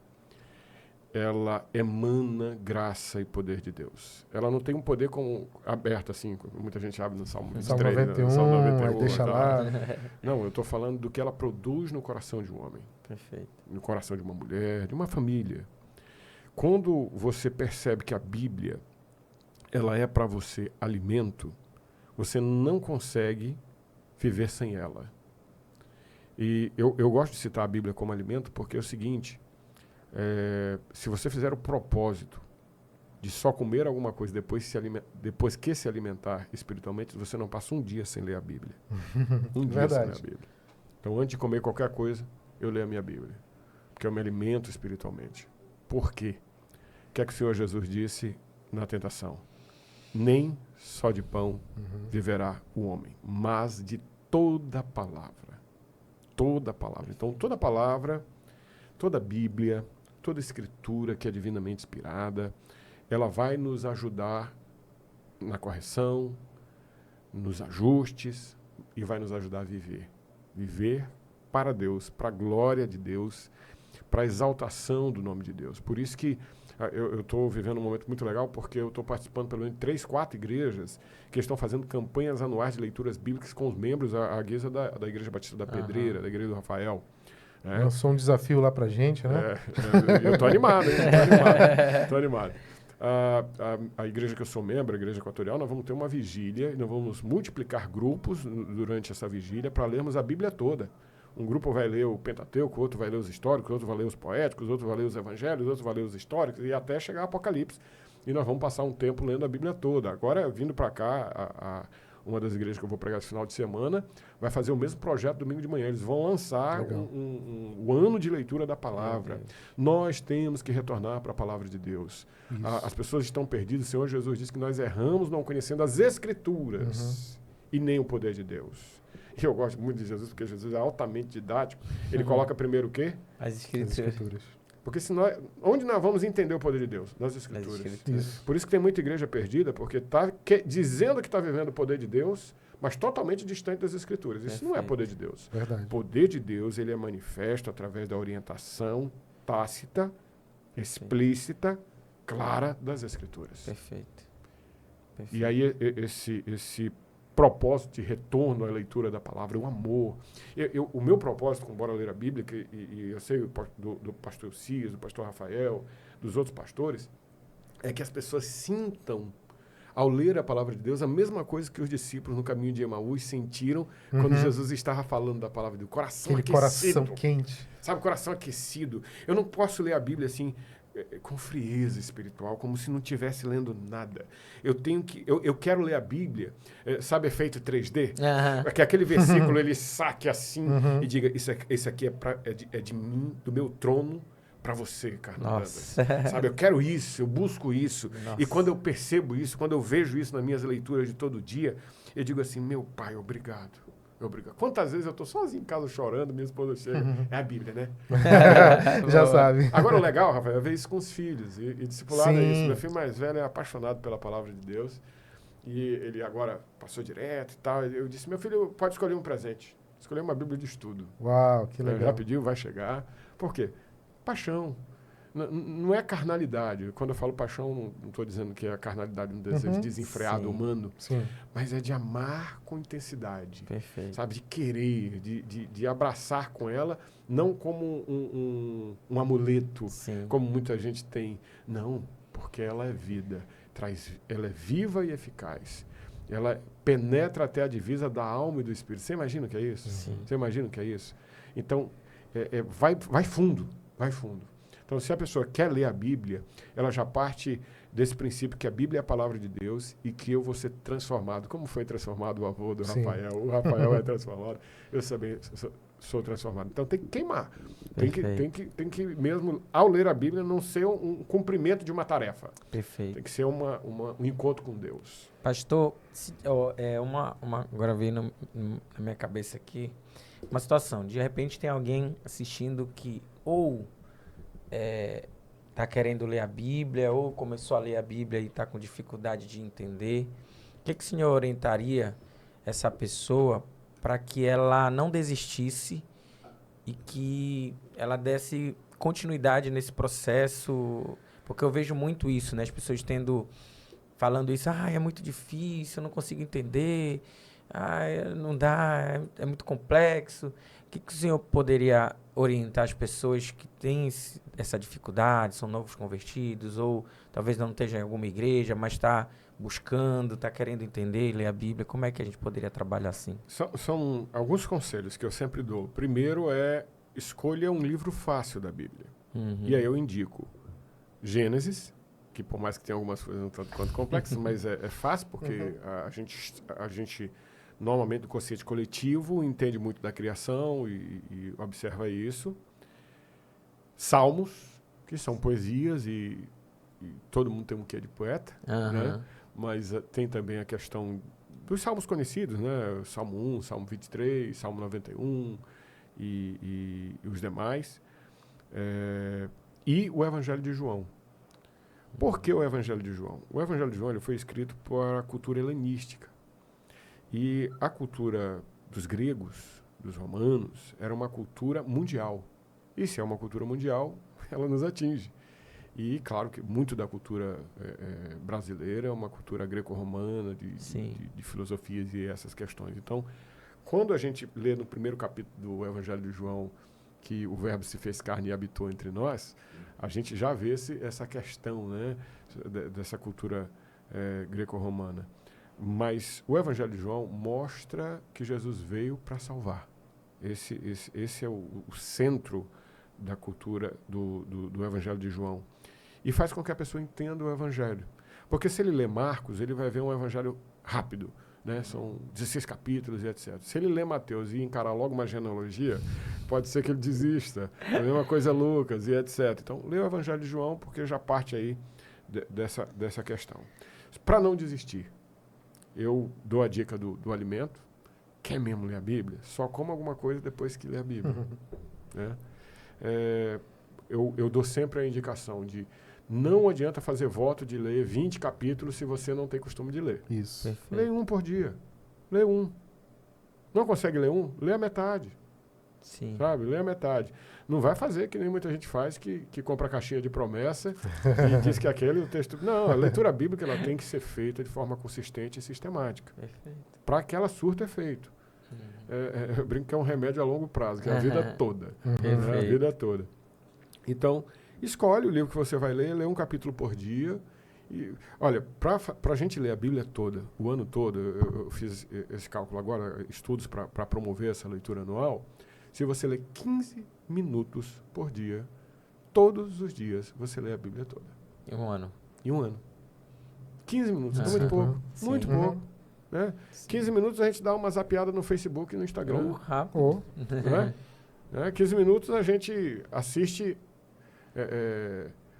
a metade da metade de um jogo de futebol. Né? De um tempo. De um tempo. Então, você pode muito bem separar 15 minutos da sua manhã. Ah, não tenho tempo. Acorda mais cedo, meia hora. Acorda mais cedo, não tem problema. Quando eu decidi acordar mais cedo, fui até com um livro secular, né, O Milagre da Manhã. Né? Quando eu decidi acordar mais cedo, eu preciso ter mais consistência na vida devocional. Eu não tenho um tempo restante do dia. Também eu gosto de fazer cedo por causa da minha cabeça. Né? Minha cabeça está limpinha, está arrumada. Eu não vejo celular, não vejo televisão, não vejo nada, eu vou logo para a Bíblia. Aí é legal, porque aí vai influindo tudo. Né? O Espírito de Deus vai mostrando o que eu preciso compreender da Bíblia. E aquilo que você não compreendeu, Moisés, peça para Deus sabedoria para Ele lhe mostrar o que Ele quer falar com você com aquilo, né? Sobre aquilo. Né? David Wilkerson, ele tem um livro chamado A Oração de Jabes ou Jabez. É um clássico. Virou um best-seller. É um versículo no meio de uma genealogia. Eu fico imaginando aí, eu conto a história do 3D, né? Fico imaginando David Wilkerson lendo aquele versículo, sacando assim, dizendo, escreve um livro. Sobre isso, versículo. O cara escreveu um livro, virou um best-seller por causa de uma oração. Né? Que foi no meio de uma genealogia, aquele monte de nome. Então, quando você for ler a Bíblia, e para quem está começando, faz uma oração antes. É simples a oração. Senhor, aquilo que eu não entender, que teu Espírito me conduza a compreender. E mesmo que eu não compreenda, me dá amor por essa palavra. Perfeito. Porque eu já li muita coisa na Bíblia que eu não entendi. Hoje, depois dos estudos e depois de muita questão, compreendo. E vai chegar o dia das pessoas compreenderem. Já teve caso, eu quando adolescente, que eu estava lendo a Bíblia, que eu não entendi nada, mas estava lendo. Domingo o pastor pregou no texto. Olha só. E ele explicou o texto. Comigo várias vezes. Então, o que você não entender da Bíblia, Deus vai fazer você entender de alguma maneira. Se for importante para a sua vida espiritual, a Bíblia toda é importante para a sua vida espiritual, mas naquele momento da sua vida, Deus vai mostrar. Sim, perfeito. É acreditar, né, pastor? Acreditar que você não está lendo um livro qualquer, em algum momento, se não foi naquele momento revelado, E se for algo que Deus quer trabalhar na sua vida, tratar a sua vida, isso vai ser de alguma forma esclarecido, né? Através do Espírito Santo. O lance do Bora Ler a Bíblia é um lance de falar de teologia de forma mais clara acessível, e né? acessível. E falando em teologia, hoje, como diretor de um seminário, na academia, eu tenho a linguagem acadêmica. Sim, claro. Outro dia alguém disse assim, você fala de forma tão coloquial a Bíblia, como é lá no seminário? Não, o seminário é outra coisa. É outra coisa, né? A gente fala dos pensadores, dos teólogos, a gente fala dos conceitos de interpretação bíblica, de hermenêutica, de exegese, as linhas de pensamento, as formas, as técnicas, a ciência. Então, desse jeito, a gente trabalha lá. Mas para o público em si, e também, como eu disse, para alguns pastores, para ajudá-los a questão de estudos, sermão e etc. Outro dia, um doutor em teologia estava na live, um amigo, né, que eu sei que ele estava na live. E eu estava estudando o texto da grande confissão de Pedro, né? Tu és o Cristo, o Filho do Deus vivo, e Jesus diz, tu és Pedro, e sobre esta pedra edificarei a sua igreja. Aí eu fiz a minha interpretação do texto. E o doutor escreveu no meu privado, no WhatsApp, Jefferson, é isso mesmo. O povo diz que é outra coisa, mas é isso mesmo. Tá legal. Por quê? Porque você tem textos bíblicos que você vai ver várias interpretações de acordo com a linha que você estudar. O que é que eu faço com isso? Isso é academia. Aqui eu já trago tudo mastigado para o ouvinte do Bora Ler a Bíblia, para que ele entenda o texto, mais do que ele compreenda os estudos teológicos do texto. Perfeito. Eu estou menosprezando o ouvinte? Não. Sim. Pelo contrário, eu estou valorizando o ouvinte para que ele tenha um acesso ao conhecimento de forma mais rápida e clara, para que ele volte a amar a Bíblia. Exato. Porque se ele achar a Bíblia chata, pregando em Bartimeu esses dias, eu sorri tanto. Por quê? Quando Jesus manda chamar Bartimeu, eu imagino que a mesma turma que mandou ele calar pode ter sido a turma que mandou ele chamar. Aí eu começo assim, bem feito. Bem feito. Mandou o cara calar, agora chama o cara. Aí tá, eu começo a rir sozinho em casa, né, lendo a Bíblia. Porque pra mim é divertido. Sim. Não é chato ler a Bíblia, pra mim é divertido. Alguém vai dizer, porque o senhor é fácil. Meus irmãos, eu aceitei Jesus com 10 anos. Sim. Né? Ano que vem eu faço 50. São 40 anos lendo a Bíblia. Né? Bom, aí eles chamam Bartimeu. Bartimeu faz o seguinte. Ele joga a capa fora. Dá um salto. Um cego, que estava sentado na beira do caminho. Então, o texto começa. Jesus ia passando por Jericó e havia um cego sentado à beira do caminho. Perfeito. Ele estava sentado. Ele dá um pulo, joga a capa fora e vai ter com Jesus. Aí eu fico imaginando essa cena. Aí eu começo a sorrir. Como é que um cego pega, joga tudo fora e dá um pulo e eu quero Jesus, ele tateando assim para chegar em Jesus. Tudo beleza. O problema é a pergunta de Jesus. Ele chega para Jesus e Jesus pergunta, você quer que eu faça o quê mesmo? Exatamente. Aí eu começo a sorrir. Jesus só pode estar... Tá de brincadeira, né? Tá de brincadeira com o Bartimeu, brincadeira. Aí eu tiro uma lição, Moisés, muito interessante disso, para a minha vida e aplico para quem ouve meus sermões, estudos e etc. Por que Jesus queria a resposta de Bartimeu? Da mesma maneira que Jesus quer que a gente ore. A Bíblia diz que Deus sabe das palavras que vão sair da nossa boca mesmo antes de proferirmos. Perfeito. Então, para que a gente ora? Já me fizeram, inclusive, essa pergunta. Para que a gente ora? A gente ora porque Deus quer se relacionar com a gente. A gente ora porque Deus quer conversar com a gente. A gente ora porque Deus quer ver a nossa dependência dEle. A gente ora porque Deus quer que a gente glorifique o nome dEle através dos nossos lábios. Lembra que o apóstolo Paulo disse? Lábios que professam o nome do Senhor. Perfeito. Né? Lábios que louvam o nome do Senhor. Perfeito. Fruto dos lábios que louvam o nome do Senhor. Oração. Perfeito. Oração que é uma busca ativa a um Deus, não como alguém que idolatra esse Deus, mas alguém que é amado por esse Deus e ama esse Deus. E aí o apóstolo João vai dizer lá nas epístolas, nós o amamos porque ele nos amou primeiro. Como é que tem um relacionamento de amor que não tem conversa? Perfeito. Até os mudos que se amam, eles falam com a linguagem dos sinais. Por quê? Porque tem o diálogo, tem a conversa. Então a gente ora por causa disso. E quando Jesus pergunta para Bartimeu, o que queres que te faça? né? Ele queria ouvir o cego dizer, eu quero ver de novo, Senhor, eu quero ver de novo. E aí quando Jesus diz assim, vai, a tua fé te salvou, a tua fé te curou, Bartimeu, ao invés de ir embora para casa, para dizer, meu amor, meu pai, minha mãe, sei lá, se ele morava com os pais, a Bíblia não fala. Bem que a Bíblia diz que ele era filho de Timeu, mas voltar para casa para dizer, agora eu estou enxergando o filho de Davi, Messias me curou, o texto vai dizer que Bartimeu seguiu Jesus pelo caminho. Sim. Ou seja... Para onde Jesus foi? Para Jerusalém, para a cruz, para a morte e para a ressurreição. Quem quer milagre, quem deseja milagre, tem que querer também seguir a Jesus de verdade. Perfeito. O maior milagre não é o cego enxergar, o coxo andar. O maior milagre é ter uma vida transformada e uma vida que segue a Jesus. Perfeito. O milagre de Bartimeu só mostra para mim e para quem me ouve, e por isso que eu acho divertido, que tudo no Evangelho tem um fim. Seguir a Jesus. Sim. Senão não faz sentido fazer milagre. Não faz sentido. Meu Deus, que coisa, hein? Pastor, eu ficaria igual o Bolsonaro aqui umas 6 horas pro senhor errar fácil. Fácil, mas eu sei que se eu tenho um compromisso, a gente pode ter o segundo, né? Tem que ter.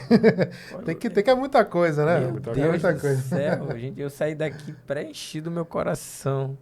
Forte e muito feliz, pastor. Glória a Deus, pela sua vida. Eu tenho conhecido tanta gente aqui ao longo desses episódios. A gente está, o quê? 23º, né? Esse aí vai ser, o pastor Jefferson vai ser 27º. 27º, pastor. 27º convidado. É o número do Bruno Henrique. Olha aí. Bom sinal, bom sinal. Não sei não. Botafogo vai ser campeão brasileiro esse ano. Tu sabe que não tem mais chance, né? Tu sabe que não existe essa chance. Meu Deus do céu. Acho que daqui a 1000 anos o Botafogo tem uma outra chance para ser campeão brasileiro. Continua sofrendo aí, meu Deus. Deus te abençoe. Oh, meu Deus, ainda Deus tenha misericórdia. Acho que eu vou desistir de você botar aí, tá brincando? Última vez que o Botafogo foi campeão foi o quê? 94? 95. 95, meu 95, Deus. Túlio Maravilha. Tava com grande esperança do que o Botafogo ia ser, meu Deus do céu. Mas assim, tirando essa parte do futebol, pastor, eu quero agradecer pela sua participação aqui. Deus falou muito comigo de diversas formas. Amém. A questão do discipulado, a questão de amar, a questão de buscar, a questão de você estar com o coração aberto para receber tudo aquilo que Deus tem para a tua vida, para você. Essa questão do alimento, da Bíblia ser o alimento, é muito forte, porque você não consegue viver fisicamente se você não se alimentar. É a mesma coisa espiritualmente. E essa estratégia é uma estratégia, não sei se eu sabia, mas uma estratégia neurocientífica. Quando você coloca algo que você precisa fazer e quer muito, antes de fazer isso, você coloca um hábito que você quer construir. Olha que legal, não sabia não. Né? É uma estratégia neurocientífica. Então, você facilita o processo de mudança de hábito quando você coloca um hábito que você quer construir, logo depois um hábito que você já tem. Então, isso a gente chama de... e tem um nome, né, que dá para isso, mas facilita o processo de hábito quando a gente faz esse tipo de estratégia. Que legal. Eu queria fazer um corte. Tá? Eu queria fazer um corte lá para o nosso seminário. O Seminário Equatorial está de portas abertas e de inscrições abertas para o ano de 2024. Nós temos a modalidade presencial e EAD de ensino de teologia. E nós temos 2 novidades que são muito, muito importantes para você que é membro de uma igreja, você que quer conhecer mais sobre outras ciências além da teologia. Nós temos o curso de História, com ênfase na história cristã. Olha, que legal. E nós temos o curso de Pedagogia, com ênfase na educação cristã. Então, são 2 cursos EAD que você faz da sua casa, com professores excelentes, que não só são formados em História e formados em Pedagogia e formados em Teologia, e que tem todas as disciplinas, né, de teologia, a história do cristianismo, exegese, hermenêutica, teologia do Antigo Testamento, teologia do Novo Testamento e tantas outras disciplinas afins, homilética, que é a arte de pregar, e tantas outras, mas são pessoas, pastores e professores, tanto em história como em pedagogia, ligados à igreja, ligados ao ministério de uma igreja, pessoas que não só vão ensinar a técnica, mas o dia a dia da educação, o dia a dia da história, o dia a dia do ministério na teologia. Então, o nosso seminário está oferecendo esses cursos Nós temos vagas limitadas no presencial, mas no EAD aí eu acredito que ainda a gente ainda tem vaga. Nós abrimos aí há alguns dias a inscrição. E se você quer estudar, quer se aprimorar na área de educação, na área de história e na área de teologia, nós somos o lugar para você estudar e queremos muito que você se inscreva conosco. O Rafael vai deixar aí os contatos na descrição do texto, do vídeo. Ou procura a gente, seminarioequatorial.com.br, é o nosso domínio, seminarioequatorial.com.br, e você vai ter lá os links de inscrições e vai participar. Se quiser conhecer o nosso seminário, é ali na BR-316, do lado do Shopping Castanheira. Aí tem que fazer comercial pro shopping. Tá lá, tá lindo. Do lado do Shopping Castanheira, nós estamos em instalações modificadas. Agora nós estamos fechando duas coisas que para a gente são muito boas, muito importantes, que é o nosso laboratório de informática, com 30 máquinas novas, atualíssimas, onde nós vamos ter... duas bibliotecas virtuais das melhores que a gente tem em teologia. E nós vamos ter lá aplicativos, ensinar como é que as pessoas usam, por exemplo, o aplicativo e o site que eu uso para fazer exegese. Nós temos lá, vamos botar os alunos no laboratório, vamos colocar lá na tela, põe na tela. Vamos botar na tela como é que eu preparo um sermão. Você imagina como isso é precioso. E nós temos algo que é muito, muito próprio desse novo momento que a gente está vivendo nos seminários do Brasil, que é um envolvimento com a obra ministerial e com a obra missionária. Nós temos 4 viagens missionárias por ano. 4. Entre os quilombolas, entre os indígenas, entre os ribeirinhos e cidades pequenas no interior do Pará. Então, quem for estudar com a gente vai ter a oportunidade de fazer tudo isso. Pastor, se eu for estudar história, eu também posso fazer essas viagens? Pode e deve. Vai ser informado e vai ser convidado. São coisas maravilhosas que o Seminário Equatorial... A nossa faculdade, chamada FATEB, Faculdade Teológica Batista Equatorial, o nosso Seminário Equatorial está lutando para continuar formando líderes de qualidade, líderes de excelência aqui no norte do país. Esse é o nosso mote, esse é o nosso desejo, com professores doutores, mestres, especialistas, gente envolvida na obra do Senhor. Amém. E a gente está empolgadíssimo porque as salas lotadas lá e você pode ser nosso aluno. Eu já estou interessado, eu vou já buscar saber mais sobre isso. Eu fico muito feliz, né? Na minha época não tinha tudo isso aí, mas... mas eu já deveria fazer um outro curso. Já tenho umas conversas aí. Já tô levando... Já tem pelo menos uns 3 que talvez já estejam engatados também para fazer uns cursos lá. Legal. Que beleza. Não, é uma oportunidade muito legal. O Seminário Equatorial é uma referência muito séria, né? No Brasil, né, cara? Sim, cara. E hoje a gente tem uma oportunidade que é muito inovadora, assim, é uma coisa muito para frente, vanguardista. Assim. Vanguardista, exato. Perfeito. Então você que assiste a gente aí, aproveita essa oportunidade.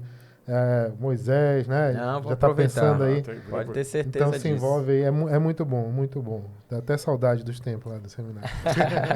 Pastor, pra gente fechar esse momento, o senhor quer falar mais alguma coisa? Não, tudo ok. Só dizer Debinha, já vou, tchau. Mas pra gente fechar esse momento, a gente tem um momento aqui bem legal, que é assim, aquilo que Deus colocou no seu coração, aquilo que o senhor tem levado de mensagem, aquilo de forma específica, porque eu acredito muito nisso, né? Deus tem levantado pessoas de forma específica para levar uma mensagem específica. E se o senhor tem essa mensagem, e que o senhor pode falar aqui para essa galera que está escutando a gente, a mensagem que Deus colocou no seu coração, que o senhor quer que todo mundo saiba. Existe um movimento nas igrejas hoje que é um movimento triunfalista, que você não vai perder, que você não vai sofrer, né? Parece um jogador de futebol falando na mensagem, né? O meme lá dele. Me disseram que eu não ia sofrer. Eu quero dizer para você que nos ouve que o Evangelho, ele é o Evangelho de uma vida plena. E ele é o Evangelho de uma vida plena porque nós andamos com Jesus.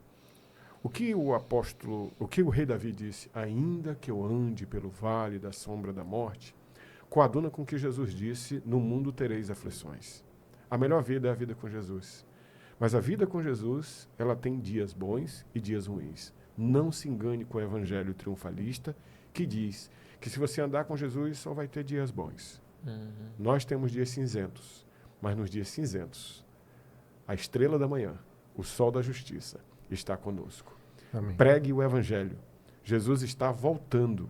Por isso, busque o evangelho e pregue o evangelho, para que no último dia a gente esteja preparado e o Senhor diga: vinde bendito de meu Pai, para mim e para você. Meu Amém. Deus do céu. Muito bom. Nossa. Muito bom. A gente, esse episódio aqui, essa conversa com o pastor Jefferson é um chamado a um verdadeiro cristianismo. Não sei se vocês perceberam. A gente falou de discipulado e evangelismo, falamos de Bíblia, de oração, família, vida cristã, e encerramos aí lembrando sobre o relacionamento com Deus verdadeiro, o evangelho e aquilo que aguardamos ansiosamente a volta do Senhor Jesus, né? Pastor Jefferson, muito obrigado pela sua presença aqui. É tanta coisa, a gente com certeza vai ter umas outras oportunidades para a gente conversar mais e mais. E que Deus lhe abençoe, continue lhe abençoando nesse trabalho aí todo, nessas múltiplas tarefas, a sua casa, o seu ministério, que tudo corra muito bem na bênção de Deus e que o Senhor possa continuar ensinando, inspirando, discipulando e espalhando essa semente por aí. Amém, glória a Deus. Eu me sinto privilegiado de estar aqui com vocês. Pode contar com a minha divulgação, né, nos meus canais. Opa. E falando de canais, eu tenho que falar dos meus canais. Fale, pelo amor de Deus. Não pode esquecer. Olha, você que está aqui assistindo o Completude Podcast, todo dia às 6 da manhã, bem 6 da manhã mesmo, nós estamos com o Bora Ler a Bíblia, lá no YouTube. Bora Ler a Bíblia ou Rede 316. Se você se inscrever na Rede 316, vai ter um leque de programas além do meu. Se for no Bora Ler a Bíblia, vai assistir as minhas lives e também os cortes que vai ter daqui e tantos outros que eu participo de mensagens completas, de púlpito mesmo, de igreja local, que eu posto lá. E no Instagram, bora.lerabíblia, pode seguir, porque lá eu vou falar de família, é lá que tem aquele negócio. Vou falar de família, vou falar de família, vou falar de Bíblia, vou falar de igreja multiplicadora. Agora a gente está gravando uma série de vídeos sobre como dar os primeiros passos. Agora mesmo eu vou fazer um vídeo, não achei foi tempo, mas já está planejadinho, pronto lá o roteiro para falar sobre os 5 primeiros livros que eu devo ler. Pelo menos os 5 primeiros livros que eu devo ler. Eu já tenho a lista, mas eu quero mostrar por que eu tenho que ler aquele livro. Vai ser um vídeo um pouco maior, normalmente é de 3 a 5 minutos. Esse deve dar uns 10 minutos. E a gente distribui através da nossa rede de mentoria para os pastores batistas do Brasil e isso é divulgado de forma larga. Mas agora eu acho que eu vou colocar no Instagram também. Eu acho que eu vou colocar, porque vai abençoando um pastor ou outro, ele se interessa e vai vivendo essa visão de igreja multiplicadora. E no Instagram eu compartilho família, Bíblia, né, o Bora Ler a Bíblia. E as ações do seminário também sempre tem. Hoje tem colóquio, né, lá no seminário, que são reflexões sobre teologia. Muito bom mesmo. Pessoal, eu tenho certeza absoluta que impactou sua vida. Tenho certeza absoluta que edificou a sua vida. E eu tenho a certeza absoluta que vai transformar a sua vida. Tudo que você colocar aqui em prática, aquilo que a gente falou, ensinou, orientou. E assim, compartilha, divulgue, porque é algo que a gente tem orado bastante para que as pessoas sejam alcançadas e o seu coração seja transformado pelo poder do Evangelho, pelo poder que Jesus tem de transformar a vida da sua família, a vida da sua casa e todos que você tem ali enquanto relacionamento. Então compartilha, comenta, curte. Coloca aí algum episódio que você gostou ou aquele que você gostaria, algum tema que você gostaria que a gente trouxesse aqui para trabalhar e conversar nessa bancada aqui. Então, e se pedir para voltar, eu volto. Isso, pode colocar. Olha aí, então coloca aí, hashtag volta Jefferson. Pessoal, ficamos por aqui. Até o próximo episódio. Tchau, tchau. Até mais. Gaios e Gaias, eu estou aqui rapidinho para falar para vocês sobre uma coisa muito legal, que é um parceiro que a gente está tendo agora nesse período de final de ano. Você que é daqui de Belém, da região da Grande Belém, e você quer comer algo sensacional, eu estou falando do melhor panetone, o melhor chocotone que você vai comer na sua vida. Não é porque é nosso amigo, nosso irmão, apenas o Edson, que é grande amigo nosso, que eu sou aquele tipo de pessoa que dizia para todo mundo que não gostava de panetone. Mas quando eu provei esses aqui, que ele faz artesanalmente, eu mudei totalmente minha concepção. E aí, todo fim de ano, já é certo que ele tem que me arranjar um bocado aí. E é legal que ele está fazendo parceria aqui com Completude nesse ano. E aí você pode comprar, adquirir o seu por encomenda. Você entra em contato aí com esse Instagram que está aparecendo ou por esse número. Entra em contato pelo WhatsApp ou pelo Instagram e você encomenda. Chocotone, panetone, tem de meio quilo, nesse tamanho mais tradicional, grandão, que dá para um bocado de gente, né? Ou se você for muito guloso. E tem também os mini panetones e mini chocotones, que também são uma delícia e aí você pode dar de presente e tal, distribuir aí na sua casa, na sua empresa, na sua família. Bakery Reis, o melhor panetone e chocotone que você já provou ou vai provar nesse Natal, a melhor pedida.